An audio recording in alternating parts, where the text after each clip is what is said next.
From the former convent of the Good Shepherd overlooking Inwood Hill Park in New York City, welcome to Inwood Artworks On Air.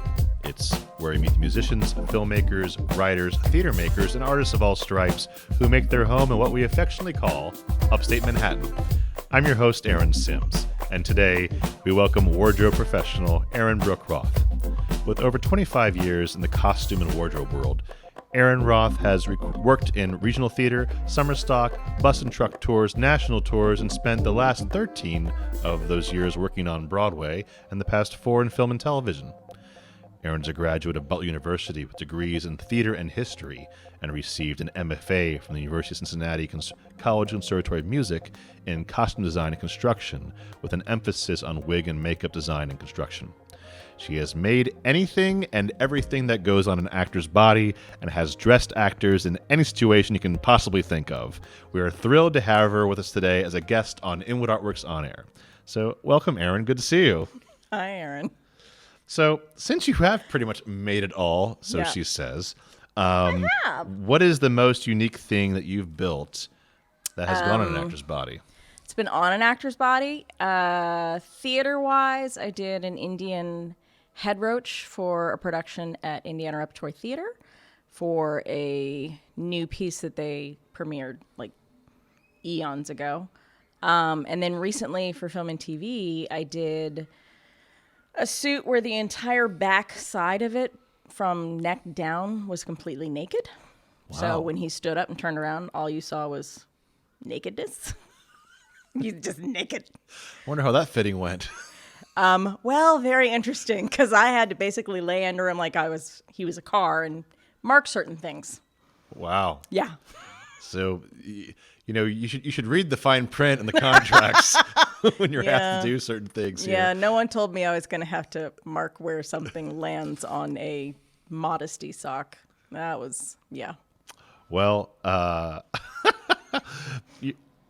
again, only. There's a phrase: anything can happen in the theater and film, and it usually does. It does. It does. Well, in my opinion, you're among the best stitchers and builders in the business, and always produce quality work. How early in your life did you discover an affinity for "quote unquote" playing with fabric and sewing, and what led you to the decision to pursue this vocation? My mom had taught me how to sew when I was young because she would sew a lot of my clothes until I decided I didn't want to wear them anymore. And then in undergrad, it was my work study. So that helped paid for Butler because Butler's not cheap. And so I was there in the costume shop while I was also trying to be an actor. And then after that, I was getting jobs in costume shops. And then suddenly I realized I don't want to act anymore because it's not regular, and I can work in costuming and not only work regularly, but also get health insurance because this was pre Affordable Care Act. So we didn't have insurance until 26. You're a freelancer. Yeah, freelancer. So the more that I could get steady work that provided health insurance, that was important at that time because, you never know what's going to happen.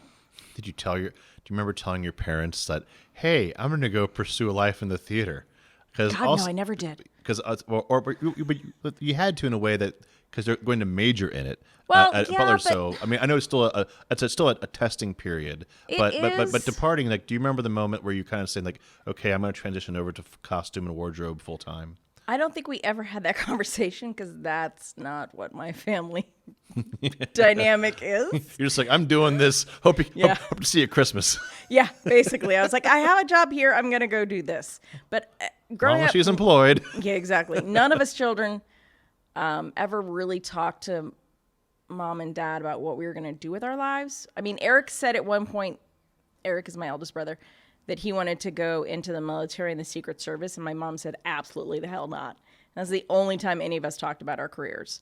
My parents, I guess, both figured as long as I was healthy and employed and in a relatively stable life work situation, everything was going to be fine. And I don't actively ever recall saying, oh, I dream of being an actress and being on stage and screen and blah, blah, blah. And I never actively recall saying, oh, I would love to go build costumes somewhere. I've just always been fascinated with clothing because when I was We were stationed in St. Louis, so that was 11 or 12. I saw Gone with the Wind for the first time. And I'd never seen it, never experienced it. And just the scope and beauty of those clothes. Yes, the story is problematic. Yes, the history is problematic. But at 11, all I saw were these gorgeous gowns and these gorgeous suits that men were wearing, and that fascinated me, and it always was kind of in the back of my head. But it was never an active choice to go into costuming, and I kind of luckily fell into each job and just kept honing my skills. And after a couple of years at Indiana Rep, because I was doing crafts, dyeing, painting, and then sewing when they needed someone else to sew, I realized I can't work my way up in this environment unless I have more of an education. So that's when I went to go get the master's in costuming, because I could learn on the job only so much. But after that, no one there was going to take time out to teach me how to tailor a men's suit or teach me how to flat pattern a garment or drape a garment.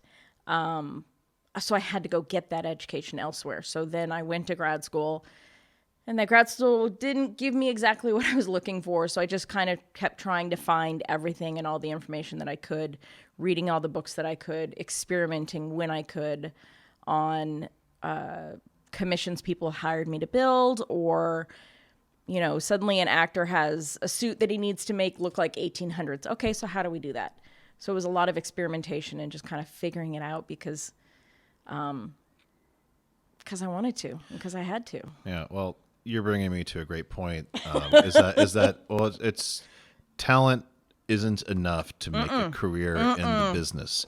It takes hustle. Yep. It takes perseverance to stay in it. And something that you kind of said that I'll reflect on for a second is that and to borrow the phrase from Hamlet, holding the mirror up to nature, to yourself, and saying asking yourself the hard questions Yep. of like, where is my self-perceived weaknesses of, and you're never going to know everything and how to do anything. And something I faced going to grad school as an older man too. Not that I'm ancient, but I went back. I'm older than you. But I went back to grad school at 37. Yeah. And that's a lot different than before.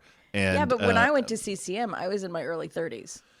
Still also challenging. It's better than it's someone yeah. coming out of like McGill at 22 Yeah. or like, or University of Cincinnati or Butler, whoever else, and going right. It's you went. The point is that you had experience, you had life experiences, and then went back to increase your skill set and your vocation. So it takes a hard look at yourself to it kind of answers the question is like, well, how do you build a career? You have to keep reevaluating what it is you want out of it. What do you do? And so thanks for kind of walking us through how you kind of leapfrogged from your undergrad into grad school and in between what you did there.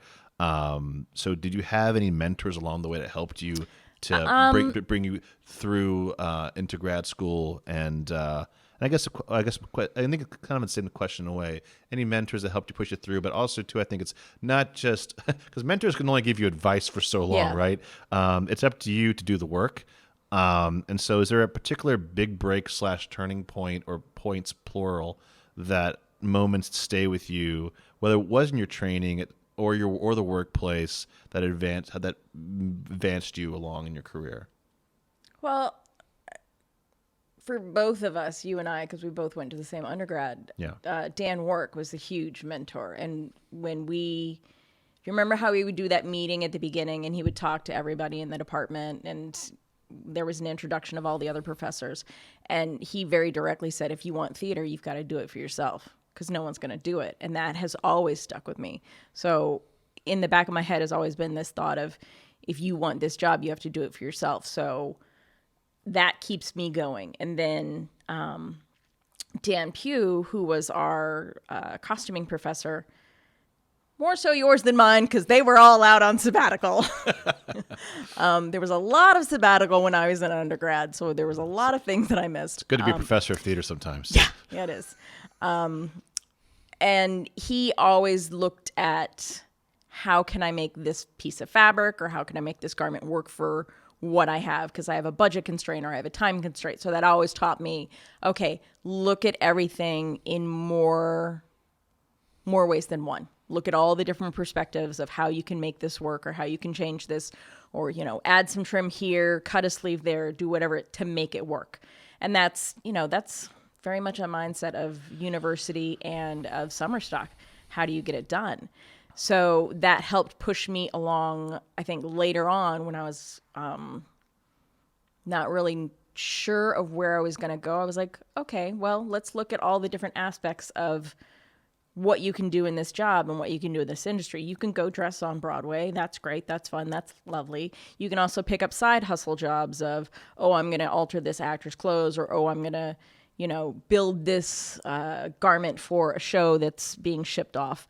Then I would say that in Indianapolis at IRT, the shop manager there, she was instrumental in getting my temper in check, because you've known me for years. You know I have a temper, and I didn't know how to regulate that when I was younger and first working professionally. And she kind of took me to the side and said, you can't wear your reactions on your face to everything, because a designer would come up and give me a ton of notes, and I would be panicked that I needed to get it done, and I would just shut down instantly. Yeah. And she's like, no, know that there's always people there to help you. You just have to ask. Know that things can be solved. You just have to ask. And that was also a big point for me, where I was like, oh, I don't have to take everything on. You know, there's not, if it doesn't get done, no one's going to die. No one's going to. It's only theater. It's only theater. It's only theater. It may seem like the biggest thing in the world, but. But you have a lot of pride in your work too. Yeah. And said to be said about you, that you, I think it's part of the way you're built too, driving you, like you're at the end of the day, it's you facing yourself and what kind of work you want to put out. Being the freelancer, it's like you're answerable to yourself at the end of the day. Yeah. You're not answering. Yes, you have employers, of course, but it's important. It's a great life lesson, and I guess and teaching moment you shared. I think because like it's not up to you to save the day by yourself every time. Exactly. You know? Others will help you find a solution. Yeah. You know, even if it's just brainstorming, they'll still help you find a solution. And that's a hard lesson to learn, like in life or even in this industry. Yeah. You know, there's always, you either throw money at the problem or you throw brains at the problem. Take your pick. Yeah. You know? It's true. And 9 times out of 10, it ends up being brains, because there is no money in this industry. Not anymore. Nope. Well, maybe in film and television, but definitely not in theater. Oh, God, even then, the amount that we're nickel and dime on film and TV, as those of us who are the technicians, is astounding. And it's just like, I'm sorry, if you want this level of service, then you have to pay for that level of service. Yeah. That's how the world works. Well, I'm glad you brought it up, because, film and television is a bigger payday than working in theater. It is. Across the board. Yeah. And many of the skill sets are transferable. Yes. But the production process and the scheduling of it make it quite different. Can you share with the uninitiated and those looking, remember yourself, looking to make the jump to TV and film world, what to expect and what might be asked of a stitcher / builder / wardrobe technician? The technical aspects are all transferable. If you know how to hem a pair of pants in theater, you know how to hem a pair of pants in film and TV. A lot of times it's done a lot quicker, because you have a fitting 10 minutes before the actor has to be in front of camera, so you have to figure out. You don't have a 4-hour call to work on it. No. And usually it's at 5 a.m. and you're on a wardrobe truck in some random place in the city. So that's fun. It's learning how to work quickly as a tailor when it comes to it, because you know what you're doing, but the time crunch is much quicker. And that's very frustrating. And that was very frustrating when I first started. It's getting better, because I still have someone in the back of my head going, Erin, if you ask someone to help you solve the problem, they'll solve the problem with you. So the technical part is not an issue. It's the learning the terminology. It's the learning, how quick something needs to be done. It's the learning how to survive in a 4-hour fitting with an actress that is very needy and greedy. It is learning how to survive when suddenly you're called to set because a pair of pants blows out and 900 people are waiting for you to fix a pair of pants on an actor. And it's a different stress, but you just kind of have to roll with it. And it's a more directed stress than theater, because in theater you have the 4-hour call to get it done. Yeah. And usually sitting in a musty old basement of a theater with the mold and the rats coming around. With, you have something on there to get it done. Yeah. And, but all great points. Are there, in the same breath, there's, any mistakes that you've made that you want to share that you're like, oh shit, I really thought like that was the way you do things, but this is the way you do things. Like you wouldn't know it walking in the door in a film and TV set. They're a lot more territorial in film and TV. A lot of the other positions in film and TV are shocked that I've dressed actors before in the past. You're a lot more segmented in what you do. Like if you're a key customer, that's all you do. You don't touch BG, which is background. You don't do set costuming. There's very segmented parts. So a lot of times when I'll say, yeah, I have no problem dressing BG. Yeah, I'll go be your key for the day. I don't care, because in theater, we are taught whatever you want, whatever is asked of you, you do it. Right. And I think that's what's missing in the film and TV world, is that they aren't taught from the beginning, because maybe they just start there, or maybe that's all they ever wanted to do, but they aren't taught you do everything it takes to get it done. So being a theater person, you're a lot more flexible, you're a lot more think on your feet, you're a lot more problem solving, you're a lot more team playing, let's get it all done, let's go for it. And I'm not saying there aren't instances of that in film and TV, but I've noticed that if I'm the tailor, no one ever wants me to adjust clothes on set. They all just kind of stand back like, what are you doing? That's my job. And okay, that's fine. In all honesty, we're all getting paid the same amount, darling, so it doesn't matter who's fluffing the actor's collar. But it's very, this is mine, don't take it. And that's hard for me to transition into, because you and I have both been in an industry of, oh, wait, this light is falling? Let me hold that up while we're doing the scene, and someone's changing me from behind. Because we've all done that in theater. It takes a village in theater. It does. Every day. Thank you for sharing those, because those are really great points, and I think people need to hear that. Yeah. So don't kill me, but having had a career in theater for a quarter of a century, you have some wisdom to share, and you just gave us some pearls of wisdom. Let's go. We're going from the micro to the larger picture here. So can you speak to how the industry has changed?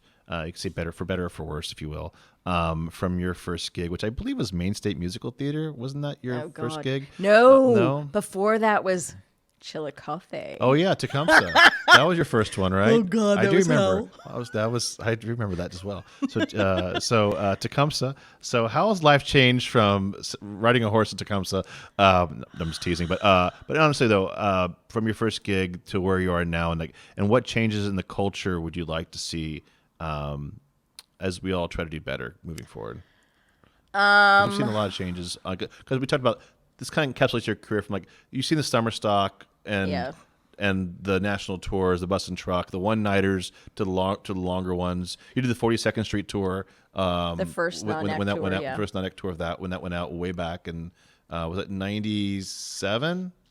When was that? Something like that. I don't remember. It doesn't matter. I always have to look at my resume for the date. Maybe I think it was later. I think it was 2001 or something like that. It was, but I'm just curious though, because I think from industry in general, because we can talk about wardrobe and costumes to our cows come home, but really it's all about the larger picture and creating theater together, as you just said. So can you speak to your experience and seeing how the industry has changed and shifted? And this honestly has only been a recent. Suddenly everybody realizes, no, we shouldn't work 18-hour days and kill ourselves to get this done. And I think that has only been recently because of the shutdown. Because prior to that, everybody was running at 900 miles an hour, even on Broadway.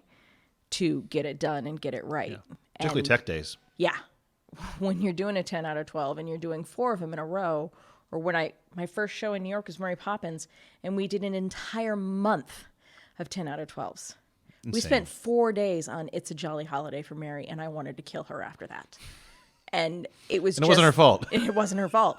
It's just that constant 10 out of 12 pressure. Yeah. And if you've ever done a 10 out of 12, you know at some point you just leave all brain capacity behind. Yeah. It means you work 10 out of 12 hours in a day for those who don't understand what 10 out of 12 means. But here's the thing.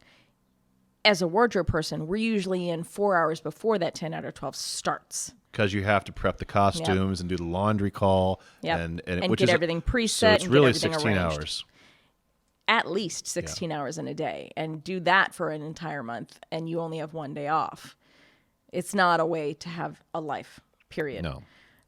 But now there are, I don't know if they've really changed it. I think they've changed it in the equity contract where you can't do so many 10 out of 12s. It's only an 8-hour day, which is great. And I know a lot of theaters have started doing that. I haven't done an opening of a show since Danny Burstein's Fiddler on the Roof. So it's been 6 years almost since I've dressed on Broadway. So that's getting better, I think. I think the other thing that has changed, and it's a good thing to see, is that there are more women in positions of leadership, because for ages it was only, no offense, gentlemen, old white guys that were running the theaters and that were running the artistic side and the production side.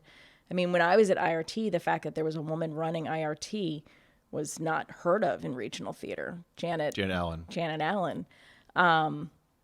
So it was rare that she was a female artistic director, because every other regional theater in the area was... And before her was Libby Apple with Oregon Shakes. Yeah. Too. Yeah. But, like Cincinnati, it was male. Ed Stern. Dayton had Marcia Hanna. Did it? At Human Race. Okay. And then Kevin Moore took over after she passed. Brian Fonseca was at Phoenix. He just passed actually during COVID. Oh, God, I realized that. Yeah. Yeah, like past year. I heard. Yeah. See, people in Indianapolis, we keep tabs on you, even though well, my job is to know everything that happens in theaters, so it's what I do. Well, true. But, you have known anybody and everybody always. We try. Yeah. Try to be good about it. But those are great points too. It's like the industry. Thanks for answering the question, because it's not an easy question. It's open, which makes it hard. Is that true? Like diversity in casting, diversity in the workplace, women and minority in leadership positions. And I think there's something really truthful to people seeing people in positions. Yeah. That I want to be you. I want to be what they do. Because there's a different way that person can articulate that position that perhaps would not be as attractive as an old white guy doing it, and it seems not accessible to them. Yeah. From a teaching point for a recruiting point, and let's face it, we need to be stewards and ambassadors for film and television, and arts and culture, particularly live performance. Exactly. Because it is. I don't agree with the people who say theater is dying and stuff like that. It'll never die. Good luck. Try to kill it. You can theater is storytelling, and storytelling has been around since fire sitting was around invented. The campfire is exactly, and the church is like that's where we spring from, and spirituality ain't going away, and neither is fire. So there we go. But it's bring it a little hot and heavy before Easter. Yeah, well, you know what? Tell it like it is, kids. Bringing it back to your work a little bit, having accomplished so much and still being so young, is there any bucket list projects or aspect of the industry you haven't worked in yet that you'd like to pursue? My secret fantasy retirement job is interning at a Seville Row Tailor, just because. Did you just watch like The Kingsman or something like that? No, but I want to see that. That looks like an amazing movie. It's good. Men's tailoring has always fascinated me because it rarely changes shape. It rarely changes form. Mm-hmm. So to go to the pinnacle, like when I was starting out in summer stock, Broadway was the pinnacle. I've done Broadway. Okay. I've done fashion week. It's just community I've done theater with film and unlimited TV. budget. It really is community theater with unlimited budget. It is limited too, I have to say. It is very much is. So, I've done film and TV. I don't know. I mean, one of these days, I'm sure I'll do a movie. I had fantasized about working on The Gilded Age, and then I watched it and was horrified by the costumes. So I don't want to work there. Which you can't own, by the way, for those people who are working on the show. It's not their fault. It's not their fault. Okay. It's not their fault. They did an amazing job. I just have personal issues with the silhouettes. There you go. But that's me, because I'm more of a purist in my costume history, because it goes back to not having really learned costume history because that professor was on sabbatical. So I learned about the dogs in costume history. No, it does come back to Butler. It's funny. But we learned a lot there, too. Just give Butler a did. shout out for a second. Is that I miss liberal Butler. arts education was good for us.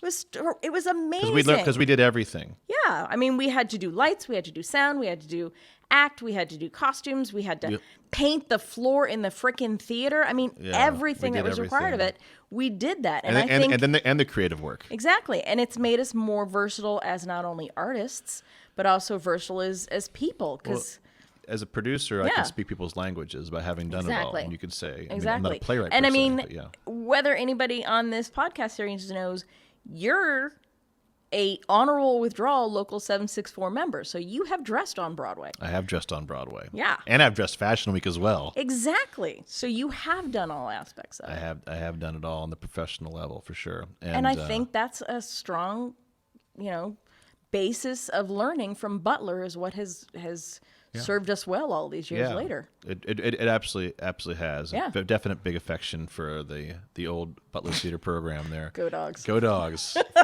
and win some games, why don't you guys? Come on. Hey. But I know we gotta get the teams back going there. I know. Is there anything else I'd like to talk about?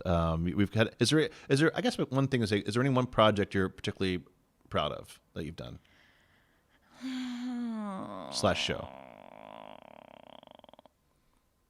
The two favorite Broadway shows I've ever worked on. Dressing.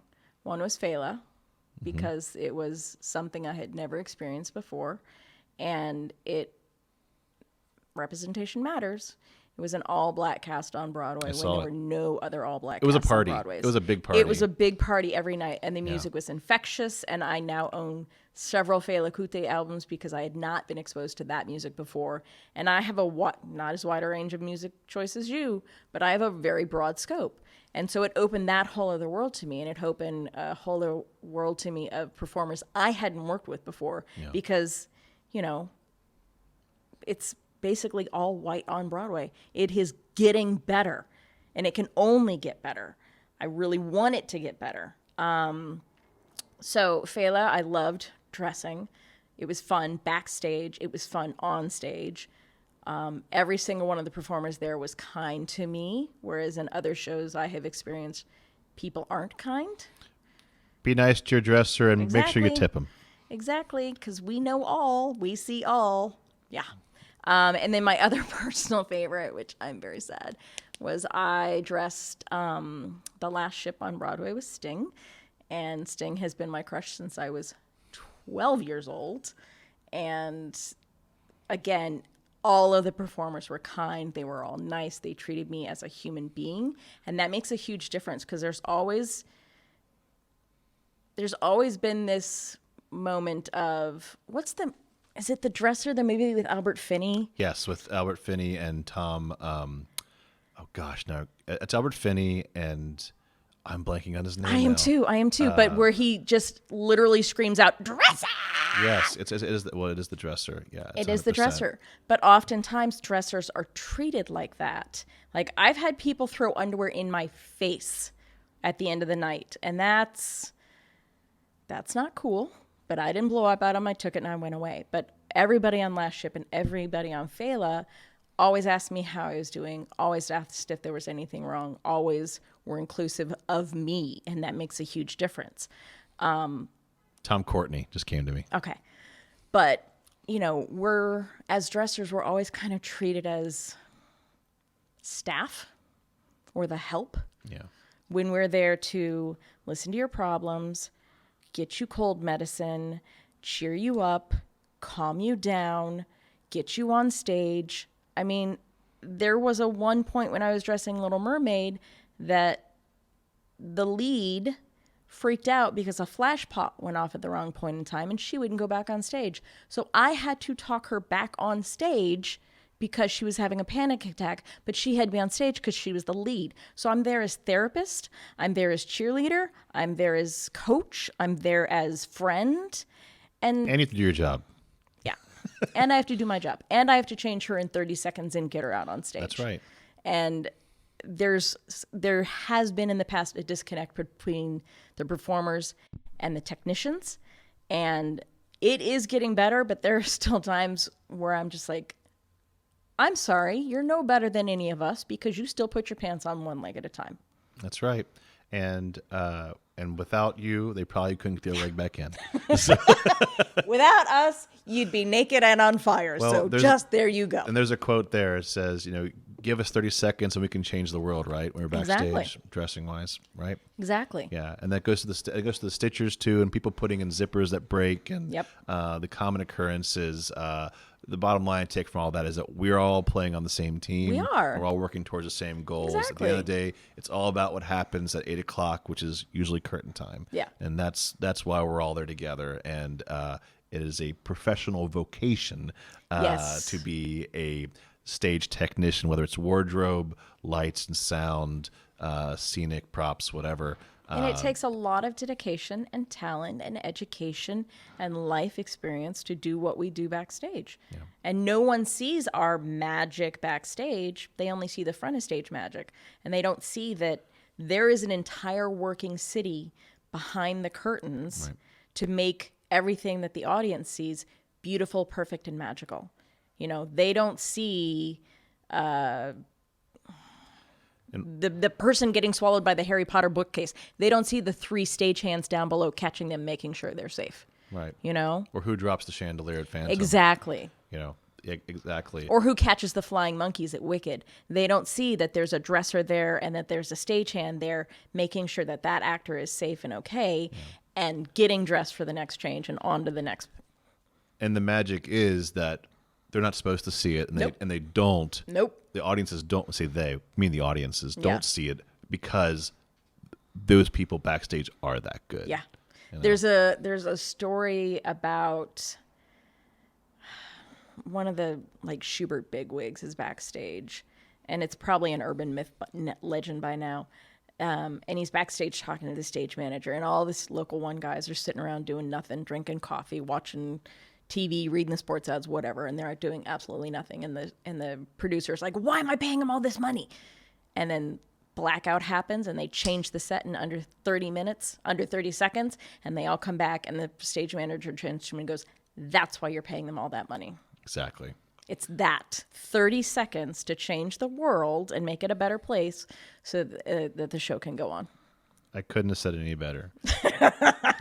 Erin, it's been a pleasure speaking with you. Thank to you you. for being a guest here on Inwood Artworks On Air. But before we say goodbye, if someone would like to hire you or find out more about your work, is there some place we could send them? You can't hire me until July. I'm booked through June and overworked. You can find me via Aaron Sims, and he'll give you my contact information. So you have to email me, folks, if you really Yeah. want to get a hold of her. And I do private commissions. and I'll take 10% because you caught. No, I'm teasing. I'll feed him. Don't worry. There It's you fine. go. Well, here's a fun fact. Didn't you make brownies for Sting?